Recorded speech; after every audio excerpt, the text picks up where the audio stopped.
Understanding God's incomparability matters because it teaches us that God is not one more thing in our lives competing for our attention.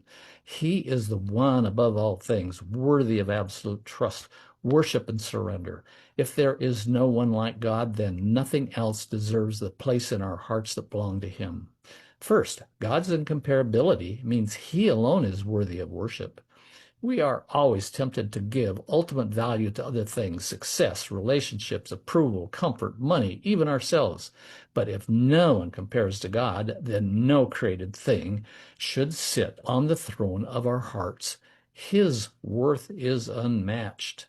Second, God's incomparability means He cannot fail us the way created things do. Everything else is limited. Everything else can disappoint, break, fade, or be taken away. But the incomparable God is not fragile, temporary, or irreplaceable. When we anchor our lives in Him, we are resting on the one who has no equal and no weakness. Third, God's incomparability means our view of Him must stay high. We often shrink God down to the size of our feelings, our experiences, or our culture, but understanding His incomparability corrects that.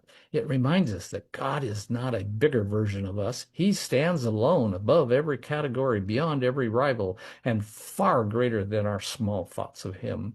Finally, God's incomparability means our hope is secured in the highest possible place.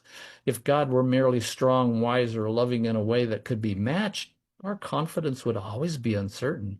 But because He is incomparable, our hope rests in the one who stands alone in majesty, power, goodness, and glory.